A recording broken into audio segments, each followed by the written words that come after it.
And then I have, read. There are a lot of practitioners in the world.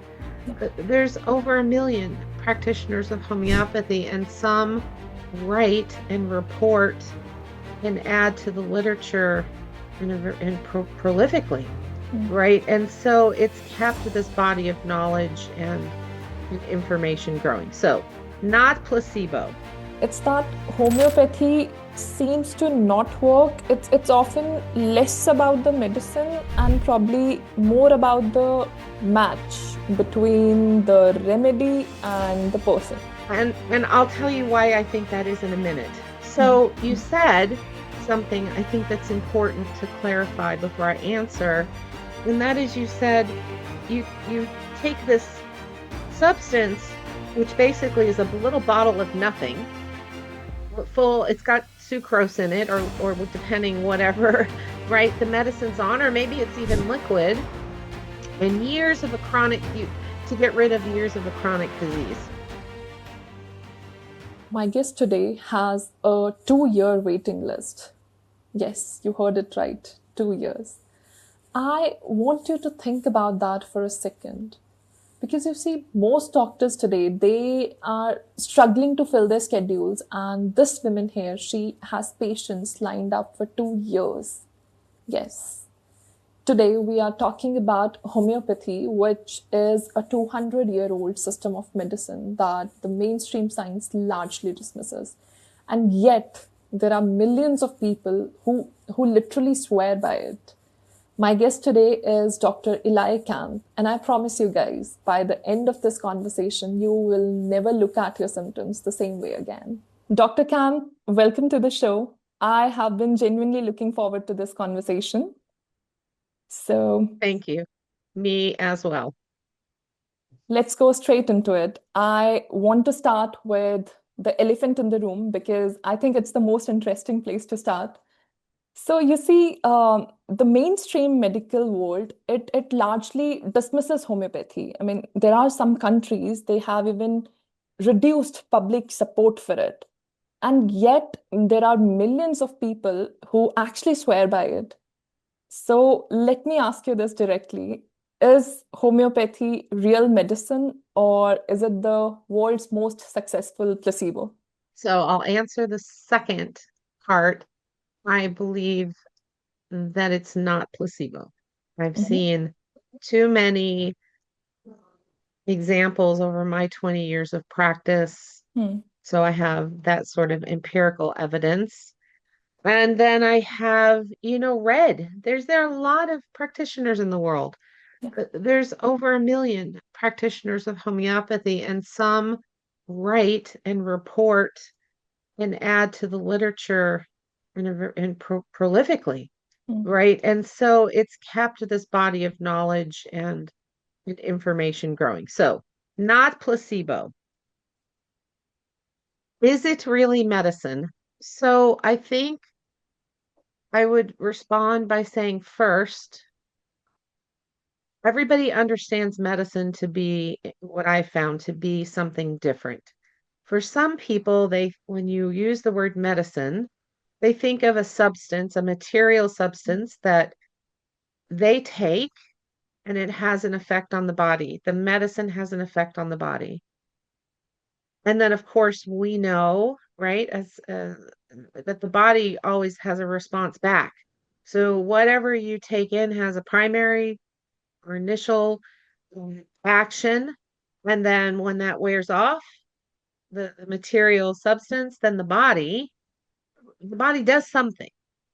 And so when we think of medicine in that way, I don't think of homeopathy in that way. I think of homeopathy as a different kind of medicine. So when I hear the word medicine, I think information, Okay. whether that information is packaged as a food or that information is packaged as an audio frequency, whether it is packaged with somebody's hands and hands-on healing, whether it's packaged as a pharmaceutical or a surgical procedure. For me, medicine is information in many, many different forms.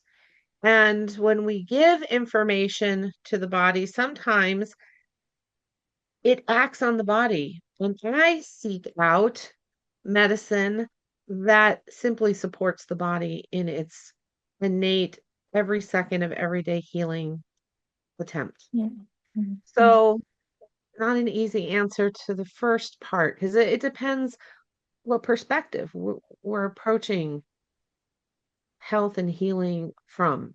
Is medicine a thing?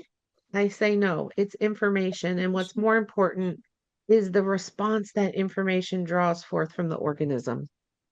Okay. You have actually given a completely new perspective for medicine. So yeah, okay.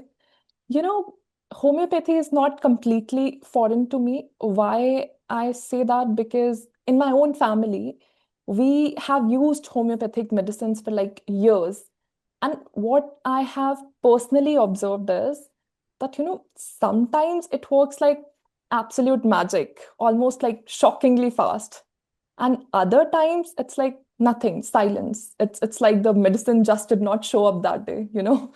So I basically could never figure out why. I mean, as someone who has been studying this for like so many years, what's actually going on there? Why does it feel inconsistent at times? That's such a great question. You're going to learn about me in this interview that I take a lot of words to describe something that someone else could have maybe said in a more short form. But I'm all ears. okay, I think that I want to do a whiteboard. Can I do that? Yes, please, please. Yeah. There, Dr. Bill Gray, can you see this thing I just drew? Yeah. And he gave a lecture and he was attempting to answer this very question to a group of homeopaths. And he said, look, it's like this. And so I'm going to explain this to you. On the bottom, we have remedies, Okay. and we can have several of those. And we'll say there's 500, even though I know those are spaced too far apart in the beginning. Regardless, the bottom axis are all the different remedies we can give. Okay. And on the left is the potencies that we can give. Mm-hmm. Okay. And I'm going to write a couple more to really illustrate my point. And I'll just jump a few and go right to MM, maybe even LM up here, right? Okay. Even though that's a different potency scale. All right. Um, it's fine to illustrate my point. So if you give somebody a remedy, Mm-hmm. we'll say it's remedy 112, and it's right about here, and it's at 30C, and you give it to them. We're going to label this area under the line the reaction area, the susceptibility, the sensitivity. So people who have a reaction under the line, they're sensitive to that remedy, that strength, etc. And out here, they're not. Okay. There's no match. Okay. So if you give somebody a remedy, say at 30C, Mm-hmm. and it falls right here, you're going to see some type of reaction, something, an improvement, a spike in the symptoms, which, right, an aggravation, which we actually get really excited about, a complete and instantaneous reversal of whatever's Yeah. there. Yeah. Okay. If you give it to them over here, this remedy, we'll say maybe this is remedy 60, you see nothing. Mm. They're not sensitive, they're outside. So Mm. for the practitioners who give a 30C, the case moves along, or even people just using it at home, the symptoms are improving. They're on 30C, some time goes by, maybe a month or a month and a half. And then one day, the symptoms that had gotten better are now worse again. The ones Mm. they Mm. presented with, the ones they Yeah. started the remedy for. And so they've done some homeopathy studying and they say, oh, I still have the same symptoms, even though they're improved, they're not gone. I'm going to go from and now nothing's changing. Nothing's changed for days, whatever. So they're going to go to a 200C. Okay. Nothing happens. Mm. If the practitioner had chose something very close to what actually covered the case in its entirety, some people think of this like the simillimum. Don't I have a completely different idea of what everybody meant by the simillimum. I don't think there's one remedy and it's the magical remedy. But if you choose one that covers the case closely enough, then it doesn't matter at what strength you give it. The person's going to continue to react, or you're going to continue to respond. So that's one answer. That's Were interesting. Yeah. right? Are they covered by the remedy? Hmm.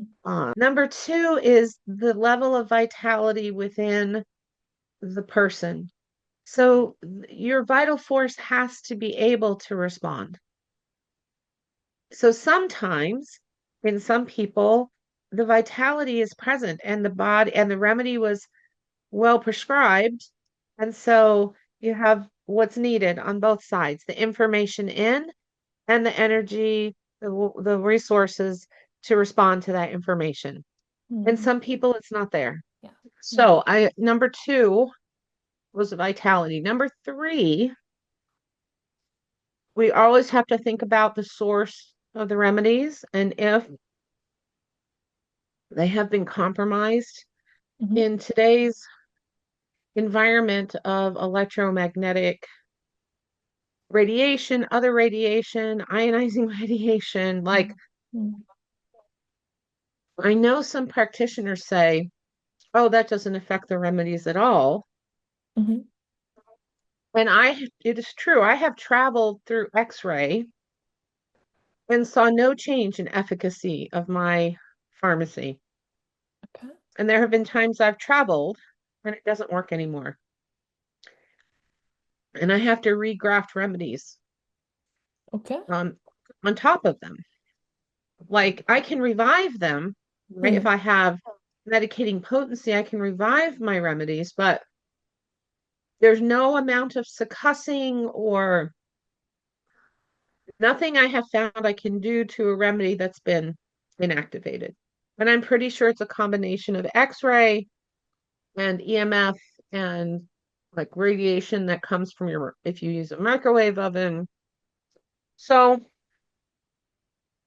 and then the last thing I think of, and I'm sure there's many more, these are just what Hmm. are in my brain, Hmm. is if there's an acute situation happening for the person who isn't responding, because that can take precedence over whatever information the remedy is introducing to the body. Usually, I'm going to laugh at my own fallibility here. Most of the time, I found if I choose a different remedy, if I study the case a little bit more, I come up with a different choice and then they work. I have about an 85%, I would say, success rate in prescribing. That Okay. didn't certainly start that way. Um, I got it right maybe 5% of the time in the very beginning. Yeah. And over time, I've learned materia medica. So maybe the most obvious one is it's not the right remedy, try a different remedy. But there's all those other reasons too, Okay. I found. Okay. That actually makes a lot of sense. And what you are saying is that, I mean, what I understood, it's that homeopathy seems to not work. It's often less about the medicine and probably more about the match between the remedy and the person. Which Yes. actually leads me to my next question, because Oh, here is, perfect. what a skeptic or honestly just a curious person would ask. Like, you give someone a tiny white pill diluted to the point where there may be, I don't know, zero molecules of the original substance left. And then you're telling me that that particular pill can reverse a chronic illness or any condition for that matter that years of different medication or painkillers couldn't touch. So, can you please help me understand? I mean, what is actually happening inside the body when that remedy works? So, one, nobody knows how homeopathy Okay. works. There is no global consensus on the mechanism of homeopathy. Okay. Okay. And I'll tell you why I think that is in a minute. Hmm. So you Hmm. said something I think that's important to clarify before I answer, and that is you said you take this substance, which basically is a little bottle of nothing, full, it's got sucrose in it, or depending whatever, right, the medicine's on, or maybe it's even liquid, and years of a chronic to get rid of years of a chronic disease. But that's not what we're doing. Okay. We, I believe, we are not taking the remedy to get rid of eczema. Let's just say eczema. Someone's in their 40s, they've had eczema their whole life. Hmm. Hmm. Okay. The remedy doesn't get rid of the eczema. Okay. The remedy gives the body information. The body uses that information to correct whatever imbalance is there. Hmm. And once the imbalance is corrected, there's no need for the body to show the symptom of eczema. It was just telling. It was a communication. Oh, something's wrong, itchy, dry, something, hello. And so we gave it some information and it went, oh, okay, everything's good. We fix that. Well, okay, the eczema's gone. But the remedy didn't get rid of the eczema. Hmm. There isn't a remedy for eczema, Yeah. Yeah. is a short way of saying that. And Got it. so bring me full circle back to the mechanism. Yeah. Who are the people searching for the mechanism? Whether to prove or disprove homeopathy. The people trying to disprove homeopathy are rooted in a very mechanistic, reductionist paradigm of the world, Hmm. right? Hmm. They're looking for every time I give arnica, I can see this protein change. I can see this metabolic process rise and I can document it. And it's the same every time. Okay. Okay, but that's only for material substances that have a direct effect on the body, like a statin drug. The Hmm. statin drug has a direct effect on the body. It changes things in the body so that the body no longer makes cholesterol in the same way. Hmm. Hmm. Yeah. Even though we need cholesterol, even though it's normal for cholesterol to go up through life, the older you get, the higher it's supposed to be, that we use it for all the steroid hormones in our body. They have a number and they want to be able to document that chain of events to get it to be that number. Hmm. And homeopathy isn't material medicine. It doesn't have an effect on the body. All it brings is information. Hmm. So, so I tell people every single time I prescribe a remedy, it surprises me. Every time. Every time somebody comes in and lifelong symptoms are starting to resolve, I say in my head, wow, it worked again. And I've done this for over 20 years, almost every day for over 20 years. Yeah. It never ceases to pleasantly surprise me. Wow. And we have to remember something that Dr. Hahnemann wrote to us about in the Organon. And when I talk about anything from the Organon, I'm always referring to the sixth edition as translated by Kunzli, Okay. Kunzli, right? Because some of the paragraphs or the aphorisms are off, right? So I say Okay. that so everyone knows what book am I in? I'm in Kunzli sixth edition of the Okay. Organon.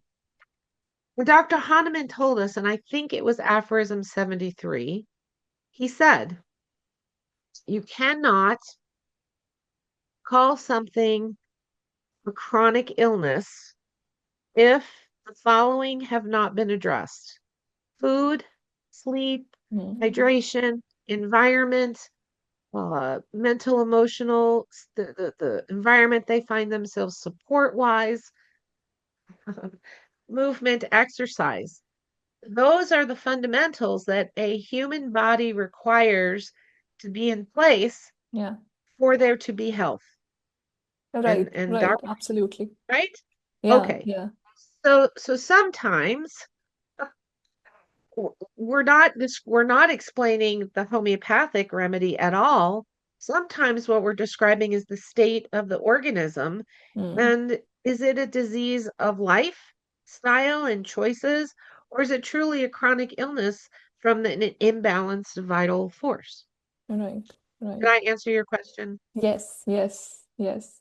You know, like what's striking me as you explain this, and I think this is something our listeners need to sit with for a second. It's that everything you are describing is essentially the opposite of how we have been taught to think about being sick. I mean, we have been taught that, a symptom is a problem. For example, there is fever, bring it down. There is pain, we have to somehow stop it. Inflammation, we need to suppress it. I mean, that's the usual thing in our head.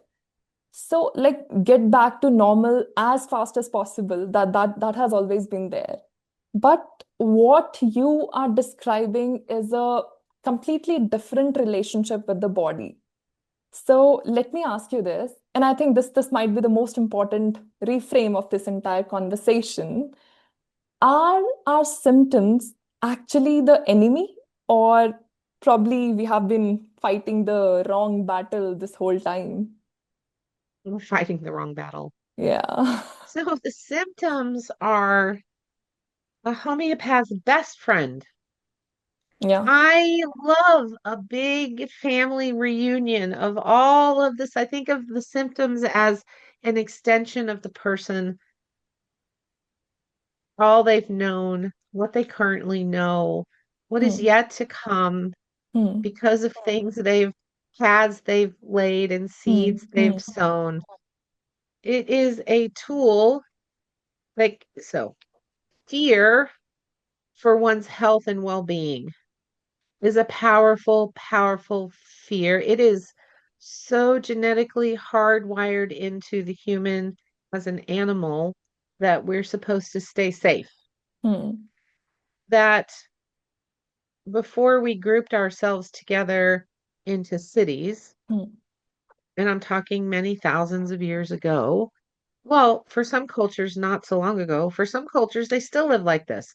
But for much of what we call the Western world, we grouped ourselves into like an ant colony. Like we're all packed in nice and tight, all the chambers and the tunnels. Like we disconnected from the rhythm of life, from the laws of nature, Hmm. from the cycles on our planet for every living thing that are not governed by man. Man tries to change them, but left alone, they're cycles that have repeated since probably the inception of the earth. Now, it might have looked different when the earth was different, right? Different cycling of different gases, but there are laws of nature, and those laws of nature, when not violated, work Hmm. exactly like they're supposed to. When you violate the laws of nature, it's very predictable what the consequences are.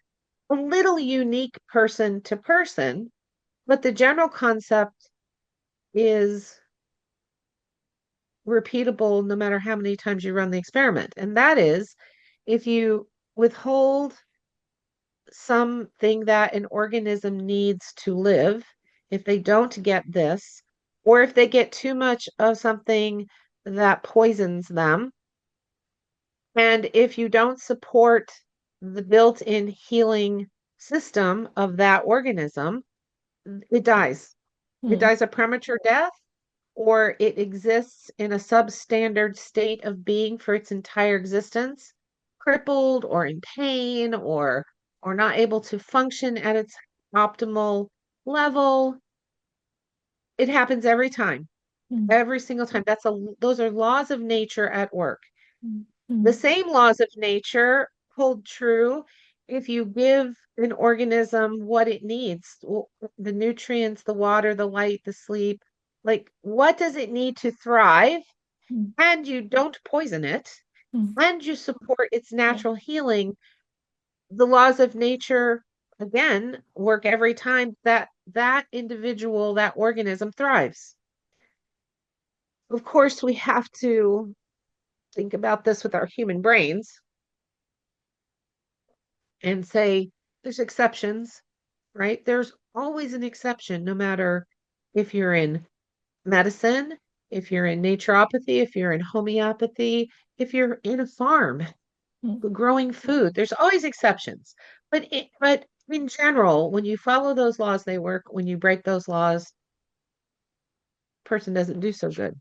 Yeah, yeah. Does That's that that's answer the right. question? Yes, yes. That's actually right. Also, it sort of reframes the patient's role in their own healing.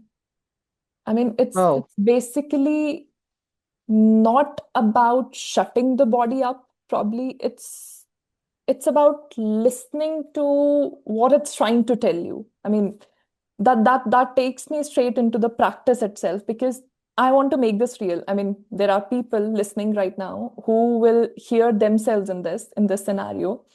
So I am giving you a scenario basically. Let's say somebody walks into your practice who is probably exhausted for 3 years. Exhausted, not tired, exhausted, okay? Brain fog so thick they cannot finish a sentence. There is anxiety with probably no obvious cause. Now, every test comes normal. I mean, whatever test they get done, it's all normal. So every doctor has told them they are fine, but they are not. They know it. At least they know it. They just cannot prove it. So if that person comes and sits down across from you, where do you even begin? number one, I begin with a conversation to make sure we're on the same page as to what we're trying to accomplish. Okay. So in my practice, I have a 2-year waiting list. Yes, So yes. when I have an opening, I do an interview for first before Mm, I accept someone into the practice, as much for me to learn about them as for them to learn about me. Because in my mind, what you're asking um, with this person with this exhaustion, what we have to have relationship between the doctor, right? Docere, teacher, between the doctor and the patient. There has to be a level of trust and a level of intimacy, right? mm. Like, don't hold back. You have to tell me everything. I need to know everything. Okay. So we have a conversation and I explain to them what it is I'm trying to do as a naturopathic doctor using the tool of potentized medicines, right? The practice of homeopathy is indeed its own practice. Mm. And in another life, I might have, or I might, who knows what's coming, be just a homeopathic practitioner and learn some things you like about food and water and all this stuff. But that wasn't my path. My path was to become a naturopathic doctor, and I learned homeopathy initially as one of many tools. Okay. And I didn't even necessarily learn when to use which tools together. Hmm. Like, when do I just use homeopathy? When do I incorporate other things in to working with someone? So when I sit down with someone, I say, okay, tell me a little bit about what's going on. And so that's usually about 15 minutes. And I just sit and listen. I listen for what it is they're looking for. So sometimes people would say, I'm tired of taking all these pharmaceuticals. I just want to take something natural instead. Mm. Okay. Sometimes people come in and they say, I don't want to have to take anything. I believe my body if I do things the right way, I believe my body doesn't actually need anything. And then some people come in and they're kind of clueless, right? They don't really know what they Mm. want, what they're looking for, what happened. Mm. And this particular person you're talking about who's exhausted, has had all the tests, they show normal. They know they're not crazy. They know intuitively, they know deep down, coded into their being Yeah. that they feel better. Yeah. Maybe they remember a time they felt better, or they like something is not congruent. They know Mm. they should be better. Their body is not better. Mm. What's going on? So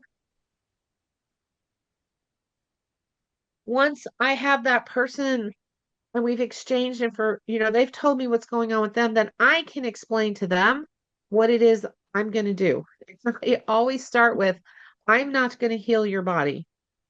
It is not primarily up to me to do anything to your body. My role is to figure out where things have gone wrong, how your body is not operating like it's supposed to be operating. Yeah. Do you have everything you need? Are you poisoning your body or getting rid of poisons? And do we have something on board that gives your body what it needs Mm. extra to heal, to stimulate the innate healing? That's what I'm going to do for you. And that might be food, that might be prayer, that might be homeopathy, that might be hydrotherapy, or a combination thereof of different things. Usually, by the time we get to that place, people are nodding their head at me, and all they're saying is, well, that's what I want. That's exactly what I want, Yeah. right? Which we all do. We've just been taught to think about it in a different way. Mm. So I immediately remove myself as a doctor, Mm. even like, I just remove myself from that equation and Mm. I become the helper to help them understand what their body needs and what it doesn't need and doesn't want so that their body can heal itself. Mm. That's where I start. So with the exhaustion, I would take a case. So let's say we've gotten through the interview, they're sitting in front of me. I'm going to take the case. When I say take the case, I mean I spend 2 to 3 hours on a first consultation with my patients and try to understand as much as I can how to live and view and interpret the world around me from their perspective. Because until I can do that, I don't really understand what that person is experiencing. And Mm. until I understand what that person's experiencing, I cannot choose the most similar medicine for the case. So Mm. it takes me time, and I'm listening and I'm hearing. After I finish the intake, not only do I have enough information to choose the most well-suited, best match of potentized medicine, i.e., now in this case, it's called the homeopathic medicine, right, for the case. So the best potentized medicine, but I can also bring in my other training. So, do I want this person to do some hydrotherapy? Did I Mm. suspect adrenal fatigue? Did I and remember, we show symptoms of imbalance and disease long before they show up as a test result. Mm. Yeah. Sometimes for some people, it's years before they're sick enough, but it Mm. shows up on a test result. And now they can have it labeled as some disease. But the precursor, the roots of that disease start long before the labs change and the tests show any results. Mm. Okay. So I'll prescribe a remedy, same visit, unless I need to study, which I don't really have to do a lot of these days, the studying part. So I'll Mm. prescribe the remedy. I'll give them a short, sweet treatment plan, like make a diet diary for me and bring it back on your next visit. I want to see what you're eating. Okay. Or those other things come into play. What are these other things, if I may Well, ask? like finding out are the conditions for health being met? What do you eat? How much do you sleep? Like I gather that kind of information. And then I need, like, they may say, oh, I eat pretty healthy. And I could sit there and spend 20 minutes writing down all the things that they think they eat that are healthy. Or I just give them a piece of paper, or I send them to a place called Chronometer, Hmm. CCRONO meter, chronometer.com, where they can open a free account, put in what they eat, and then Hmm. it tells them, what are your deficiencies? What are Hmm. you getting way too much of? Why are you not getting enough of? Hmm. Okay. It's a very cool, and if you want, I can show it to you. I Okay. can share my screen and show it. Yeah, So, sure. food, I find out water and what kind of water. Hmm. How has your water been bottled and packaged? So, is it through a Okay. good filter? Has it been stored in plastic bottles in a warehouse? Is it coming from a source in the ground or a spring? And has that spring been tested to make Hmm. sure there's no organisms in there, whatever? I look at their sleep, their activity. So I gather this additional information by asking them to log this for me for 2 weeks. Okay. People don't even remember 3 days ago Yeah. with detail, right? Yeah. Yeah. I would probably give them a maybe an herbal adaptogenic tea, Okay. like we make a tea here at the ranch. It's called the elder tea, and it's full of adaptogens, astragalus, licorice, ginger, tulsi, Okay. um, Interesting. different things like that. Some rose hips, some hibiscus, some elderberry. So Okay. it's like so my mom's side of the family's Italian, and my her father, my grandfather, used to have this little jar that would sit in the kitchen and this little tiny cup, like a half an ounce. And every day when he would wake up, he'd go in the kitchen, he'd stand in front of the window where the sun was shining, he'd stretch his arms, and then he would take his little daily tonic Okay. every morning without fail. Okay, for him, that was his tonic. Hmm. Our elder tea is kind of like a tonic. Now, I found out years later it was grappa, which is the alcoholic beverage, and he Yeah. would leave it and would have that little sip every, but to him, that was tonic. Yeah. And so I might send them home with a tonic, something tonifying to the Hmm. system, but nothing else. Hmm. Hmm. Okay. The remedy, the tea, some homework. Hmm. And then in 2 to 3 weeks, when they came back, I would evaluate. I would Okay. have a list of symptoms, right, that they had given me in the visit. Okay. Fatigue, Hmm. waking at 3 a.m., inability to fall asleep, joint pain, energy level like I'm 97 and a half years old, like all this stuff that they told me. And Okay. so when they sit down, I say, hey, how's it going? Well, how was your last few weeks? Great. Okay, let's run through this list I made. Hmm. Okay, they're ready. And I name off everything that they said. Often have people say, you remembered everything I said. And I was like, well, they're your symptoms and they're important to you. I need to Yeah. find out if they're changing. And so run through, I mark better, same, worse. Wow. Which is, and better doesn't mean gone. Okay. Better means improved. So Yeah. Yeah. improved, exactly the same or worse. Yeah. And I write that down for every symptom. At the end, I look at it, I step back, I take a big perspective of the whole thing. Are they in general improving? Are they in general exactly the same? Hmm. Or are they in general getting worse? Okay. This is how I decide what to do with the remedy at that visit, It that keeps next visit. changing then, right? Every visit, it changes. Oh, yeah. You have to do that every visit. They Okay. may stay on the same remedy and the same strength. So let's say this person who's exhausted comes in, I've given a remedy. Maybe it turns out that this person's life is full of all of these shocks and traumas, things she's seen, things she's heard, things she's read about in the news. Like her life is full of shock and trauma. Hmm.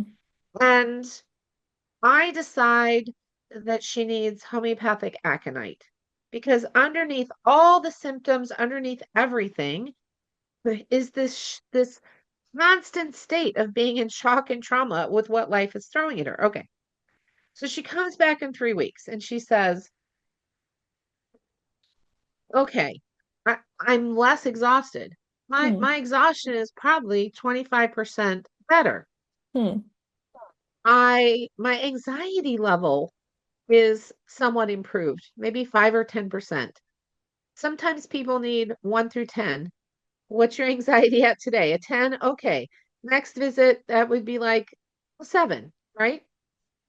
Go through all the symptoms, Yeah, yeah. all that. I would guarantee that if aconite was the right remedy, which it probably was for somebody with that kind of history, she would be overall 60% improved after just 3 weeks. Wait, you are considering their trauma, their mental state, like their fears and all those things as well. I mean, how does that, let's say I'm afraid of a particular thing, or maybe I'm upset on something, how does that tell you what medicine do I need? I mean, how is that gonna make any difference? So, in homeopathy, what I always try to do is what I was taught, and that is to gather the information as the person has experienced, whether it's things they've experienced their entire life, things they've experienced repeatedly, or the symptoms that they're Hmm. experiencing. What does the fatigue feel like? What does the joint feel like? What makes it better? What makes it worse? So I was taught to look at the whole thing and then to step back and do something called case analysis, which is to look at the entire case and say, is there some one thing here, something here that has been present and part of this person's life forever? So I took the case a few days ago of a woman who's had 14 robberies. Her Okay. home, her car, her office, um, throughout her life, sh this has happened to her. People steal stuff from her, and she's like, I don't know what it is. I know people who nobody's ever stolen anything from. She's like Hmm. in her 50s. And Okay. so this fear Hmm. of being stolen from Hmm. now pervades everything she does. This is her main thing to me. This Hmm. fear of being robbed Hmm. has taken over everything, and she has been developing physical symptoms all along the way. So Okay. I took her case and I said, hey, this to me is the main thing, right? This woman fears something will happen. She lives in a state of fear that something's going to happen. Hmm. Is that normal? Well, maybe because she's been robbed 14 times, Yeah. but the intensity of it is so strong that it's characteristic to the case, Hmm. right? Hmm. And then the physical symptom she had, which was she's very thirsty and she wants ice cold things to drink. She has pains in her body, and the nature, the quality of the pain for all the pains in the body is a burning pain. It doesn't matter where it is, it's a burning pain. Okay. She's constantly worried about things happening to people she loves. This Hmm. is on top of her constantly being afraid that something's going to happen. In particular, someone's going to steal from her again. Hmm. She is better in general when there's people around. When talking to her, she particularly likes when somebody rubs her back and her shoulders, right? And in homeopathy, we call that being mesmerized. Okay. So, right? It's an amelioration. They're Hmm. better being rubbed and massaged and touched and their hair like combed like this. Hmm. And she has acid reflux that burns. So she'll swallow, it won't go all the way down, it'll come back up, it'll go down, it'll come up, and the whole time it's burning. She can eat food, cold food, but after about 25 minutes of eating that food, she gets a wave of nausea in her stomach. Some people get nauseous right after. Some people get nauseous hours later. She gets nauseous about 20 minutes after. She Hmm. doesn't get nauseous when she eats warm food. It's only if she eats cold food that has then warmed in the stomach. And she notes that if she does not eat by 11 o'clock, 11:30 in the morning, sh her hunger drives her mad. She has to eat. So she always carries some food with her. Okay. Given the main thing of the case, ailments from fear, and Hmm. specifically fear that something will happen, even more specifically, fear that she will be robbed. Hmm. Someone Hmm. will take something from her.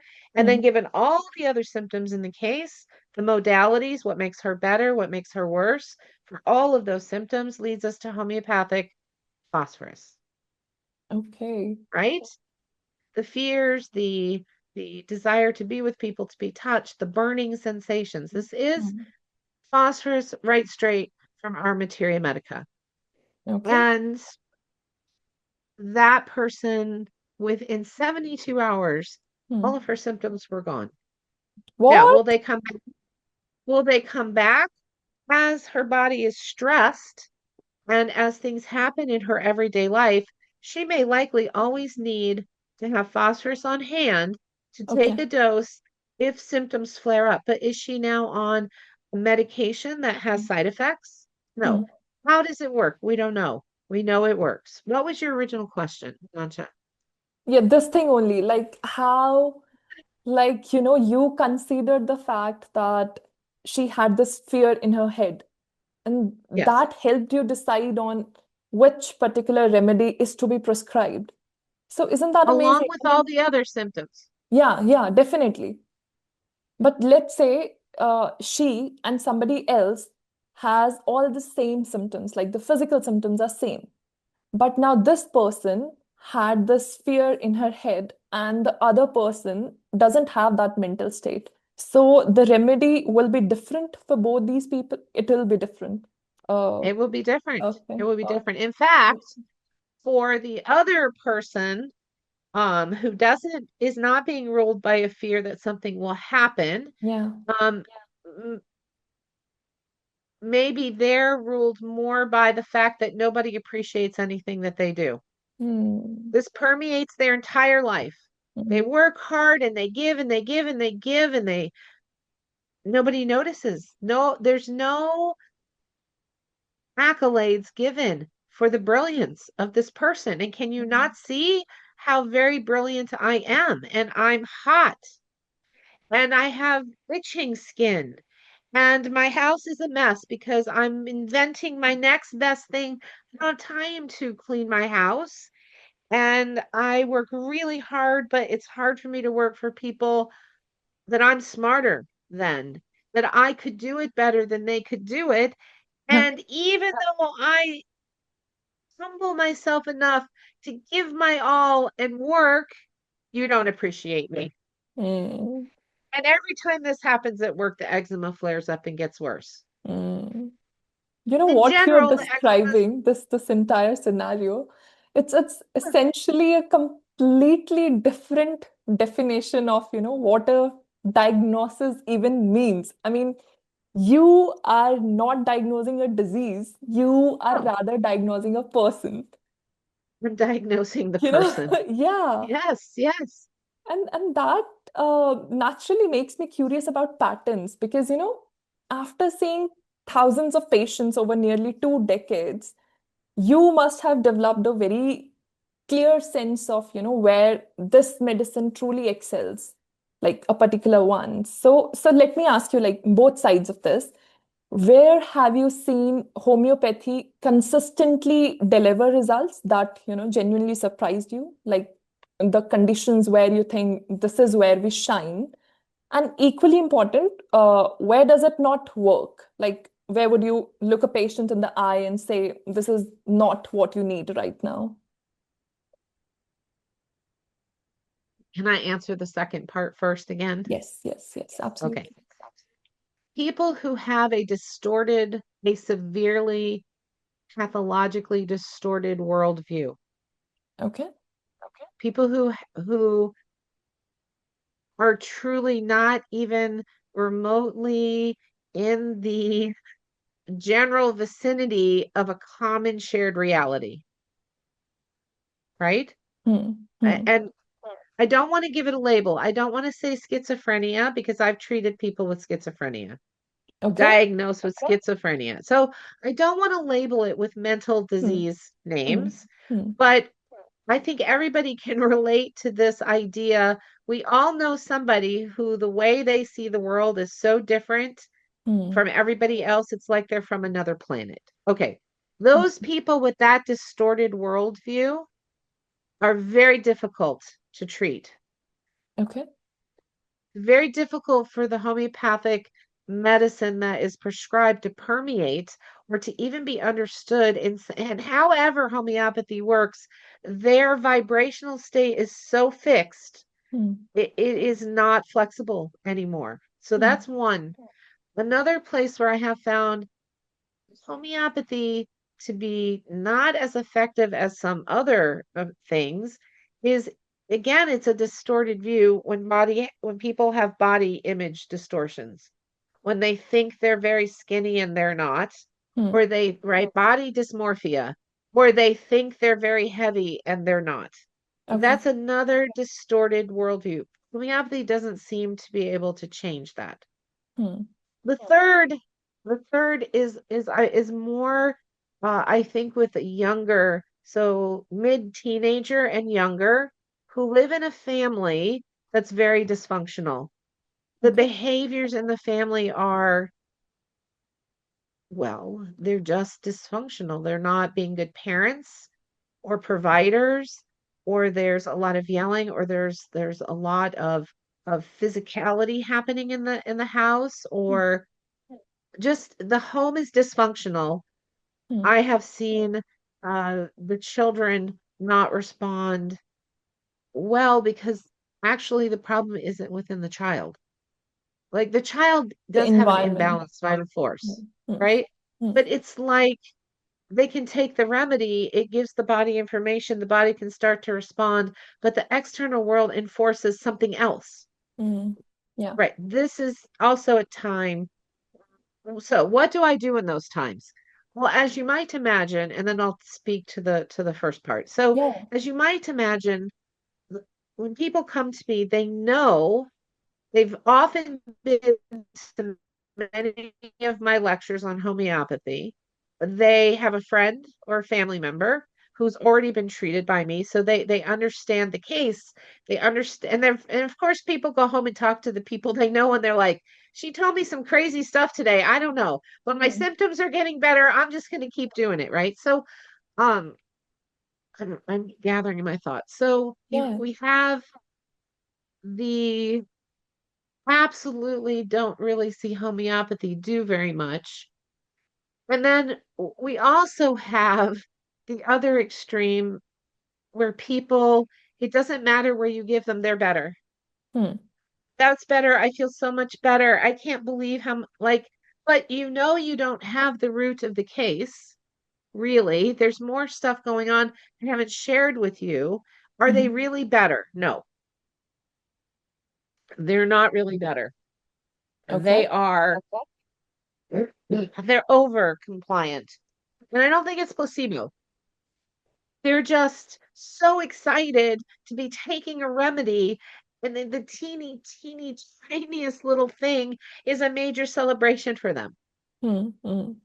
And you have everybody who's in the middle of the pack, right? It's like I explained, I'm just getting over adult pertussis. Believe it or not, everybody else in the middle of the pack qualifies for homeopathy, responds great to homeopathy. It's dependent on making sure the right remedy's chosen for them, but everything else is right in there. Yeah. I don't know if you want to talk more about where it shines. So it shines in, so for me, it is miraculous Hmm. in acute and first aid application Okay. because I can see something happen over minutes.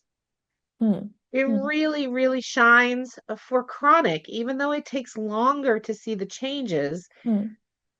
The homeopathy, the potentized medicine used homeopathically to the case does something I've never seen any other modality do. in many of my cases. mm, mm, It's not good if you just got in a car accident and you have a big slice through one of your arteries. mm, Get to the emergency room, but on the way, take phosphorus or take hemimulus, right?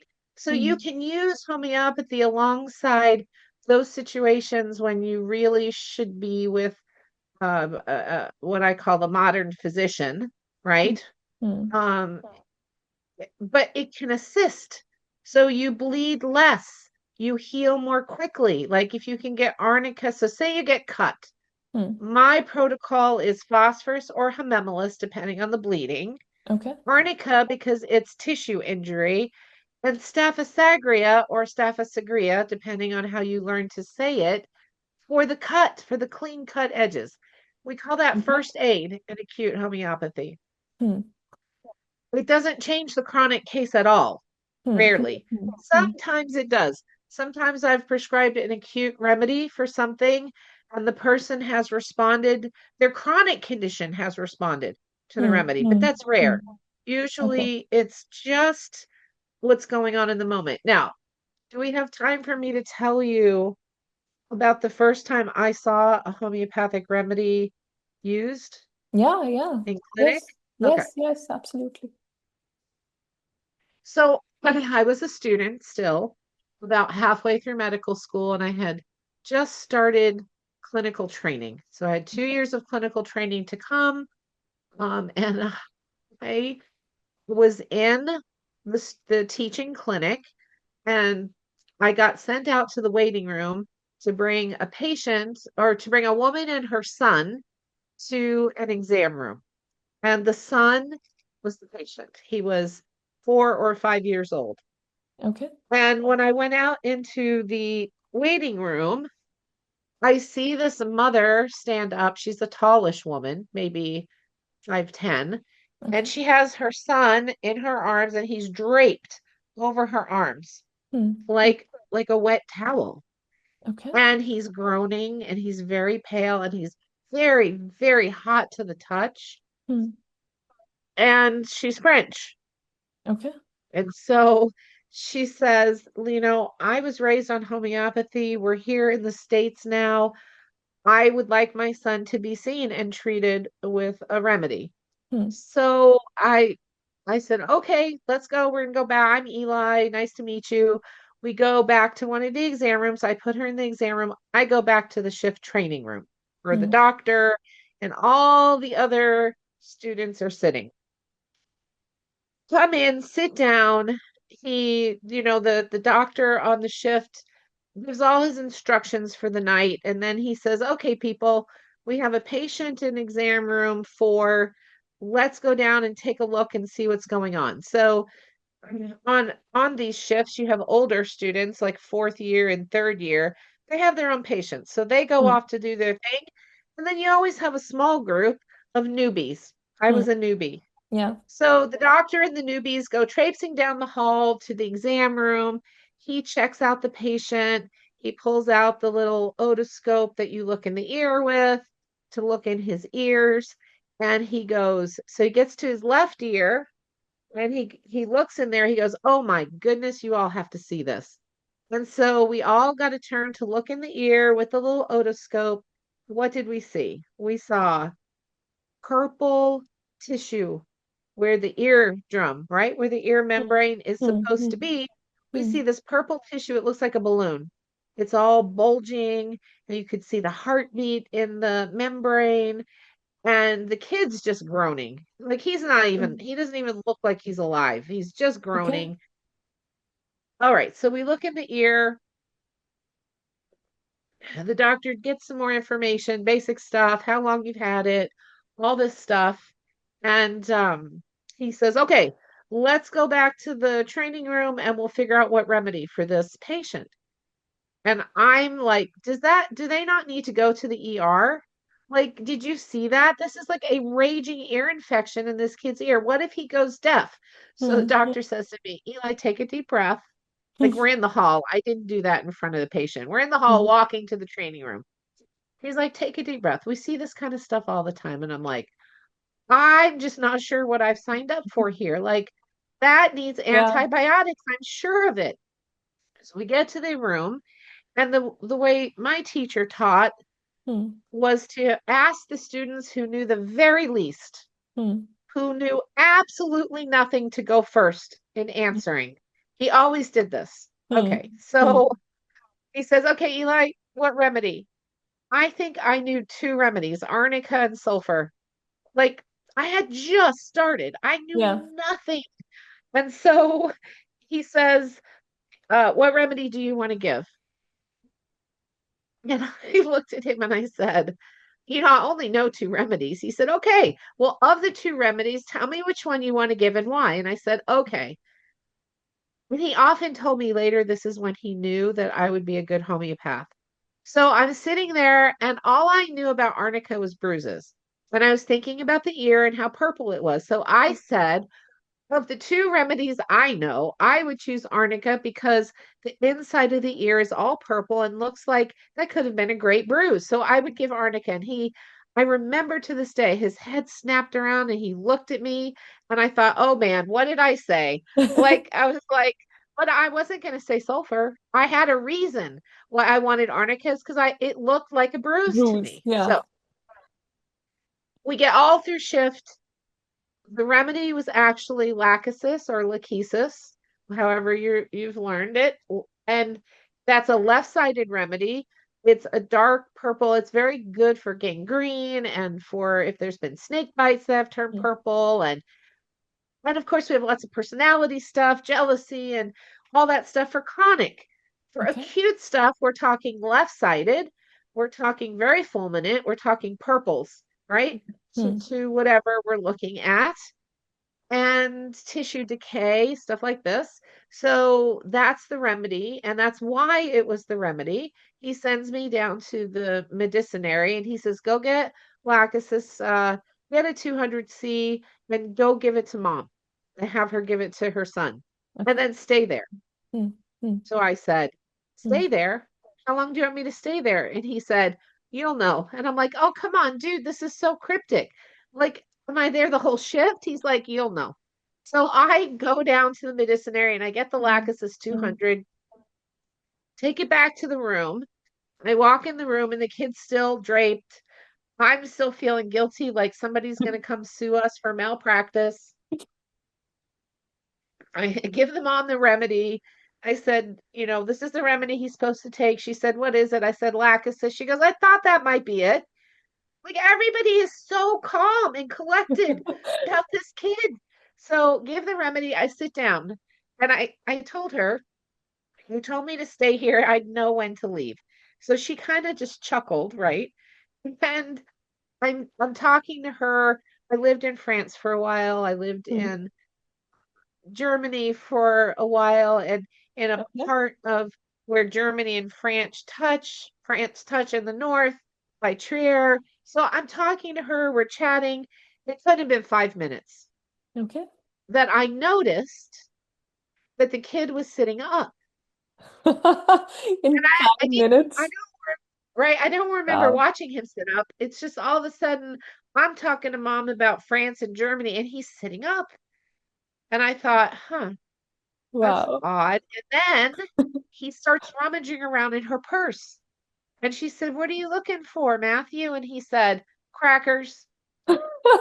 His face is pink and he's starting to get kind of squirmy. So I said to her, Wow. I'll be right back. I'll be right back. I left the room. I ran down the hall to the training room. I throw open the door. Now, what's happening in that room is everyone's trying to get their patient cases heard. Hmm. So I come bursting through the door and he stops all the discussions and he looks at me. He says, yes, Eli. And I said, something is going on with this kid. So he says to everybody, I'll be right back. They groan and moan because they're just trying to get their patients heard. We go down there, look in the ear, it's perfectly pink. Wow. There's no sign of this Wow. raging ear infection.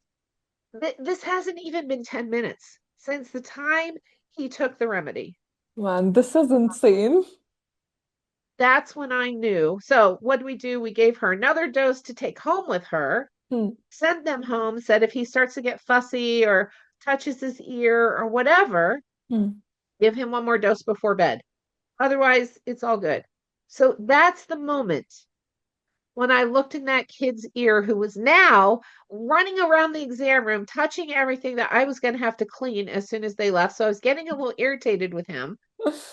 I was very happy he was clearly feeling better, but Yeah. that's when I knew I had to learn how to use this modality.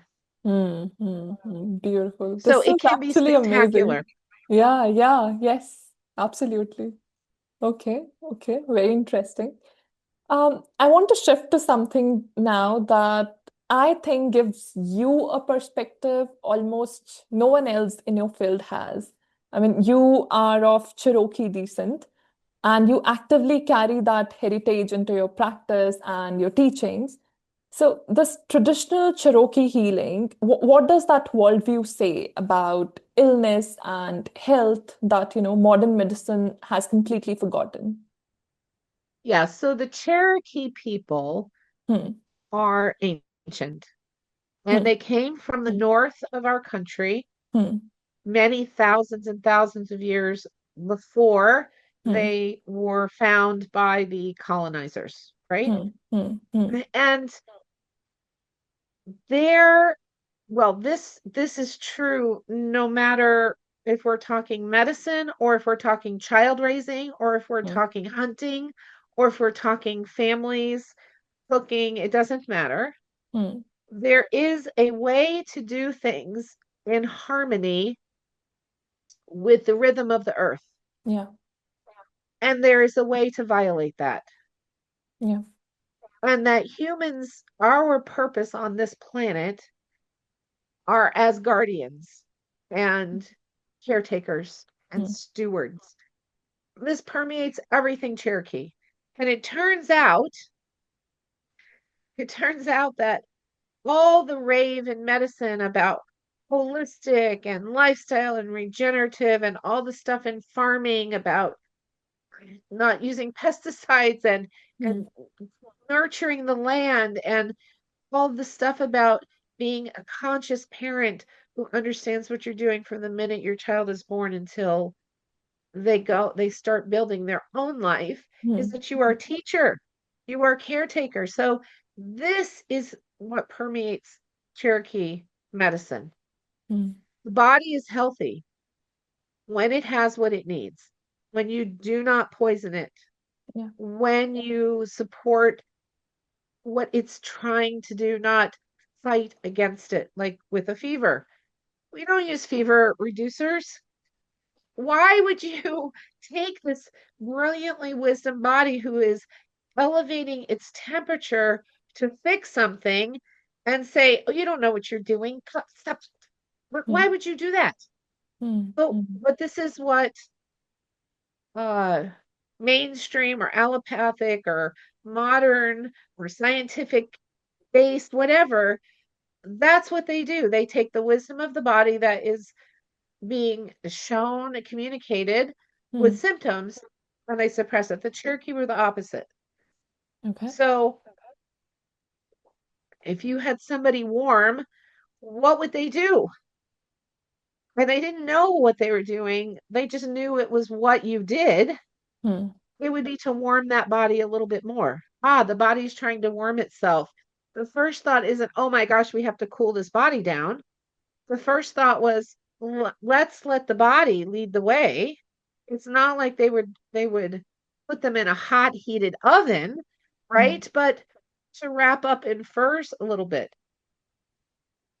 So, we could talk about a million different ways. So it is what they're trying to portray today as holistic and regenerative medicine.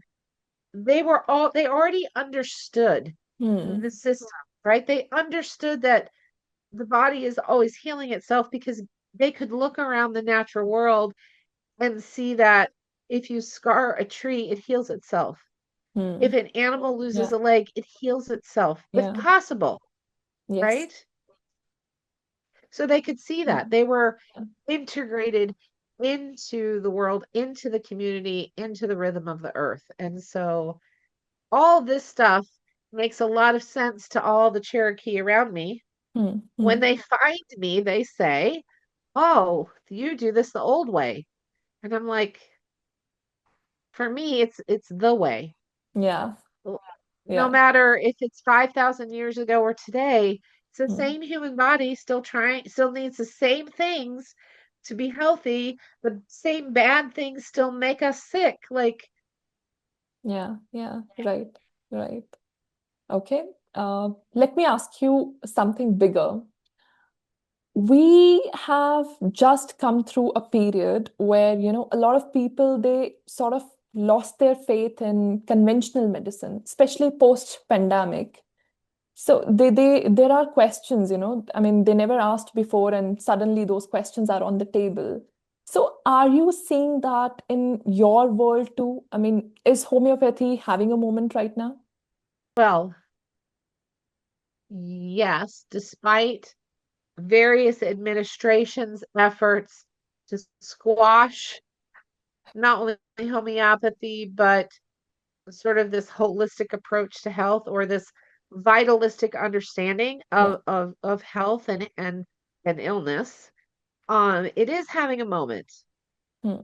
The moment it's having, though, I think is really kind of scaring the powers to be because it has taken so much effort over the years to keep homeopathy squashed and to try and discredit it. Yeah. It is the medicine of the people. All you have to learn is how, so should I say this out loud? I'm going to say this out loud. The thing is, you can never, ever, ever take away homeopathy from humans, no matter what government, what law, what society Yeah. restricting the sale of it. You can do all that. You Hmm. can wipe all visible traces from the consumer market, but you really haven't taken homeopathy away from humans. To do that, you squash the knowledge and the training. Yeah. And that's what I have found is really the moment is now because so many people are finding their courage to teach other people. Exactly. Yeah. Yeah. And, I do a lot of teaching for free, but I also run paid courses. Yeah. It depends on what the person wants. If Right. you just want to learn a little first aid, homeopathy, first aid and acute homeopathy, man, learn that so that you can do that as well as you can put on a band-aid or as well as you can wash something out with soap and water. Like, really learn how to use those 20 remedies. Hmm. Hmm. If you want to become a practitioner, Hmm. right? Hmm. That's when and probably a lot of other teachers say, well, now we've stepped from here, I can teach you this in a weekend to this is going to take me a couple of years to teach you. So Hmm. my program is 2 years long Okay. and it's a Uh, little expensive, but they get a lot of me and my time. sure. So, Yeah. Yeah. Of course. Yeah. Okay. So, Dr. Camp, now the last thing, which is the rapid fire round. There'll be like quick answers. I need to know your first instinct, and that's how we'll go about it. Okay? Ready? hey, before we start that, I want to add on to the last question. Yes, please. More people know about homeopathy today, and more people understand, I think, how to use it appropriately and where to get information and what books to read and where to get good quality potentized medicines from. Mm. When you say, is homeopathy having a moment now? I think all that's also true. So you have people teaching it, you have people interested in learning it. Um, I think this will keep us alive now for another 100 years as long as we remain diligent and vigilant Yeah. to make sure we continue to teach it. It's not a secret. It shouldn't be a secret, Yeah. right? So, anyway, okay, rapid fire. One homeopathic remedy every home should have right now. Arnica. Biggest myth about homeopathy, you have to bust it in one sentence. I know that's not very rapid fire. Hold on. The It's biggest okay, myth we'll make it rapid. that it takes special knowledge to become proficient at homeopathy. Okay. A symptom people usually suppress that they absolutely should not. Skin eruptions, rashes, eruptions. The one thing you wish every conventional doctor understood about the body. That the natural state of the human body is to be healthy and it's always trying to be healthy. That Okay. symptoms are communications. Right, right. The most underrated healing practice that has nothing to do with medicine, any kind of medicine. Breathing, Okay. breath. Okay. Yeah. Beautiful. Yeah. Right. Yes. Okay. Dr. Camp, thank you so much for this conversation, for your time, for sharing your perspective so openly, and for inviting us to think more deeply about what healing actually means. I mean, whether someone agrees with homeopathy or questions it entirely, I think this episode reminds us of something important, that people everywhere, they are searching not just for treatment but for deep understanding. So thank you so much. Thank you so much for that. If you would like to explore more of Dr. Camp's work, her books, her podcast, website, and all the educational resources, I'll be linking everything in the description below. So, you guys should go and check it out for sure. And if this conversation made you pause, reflect, or probably look at health a little differently, share it with someone who might need it. We will see you next time. Until then, don't suppress the symptoms, listen to them, as Dr. Camp says. Thank you.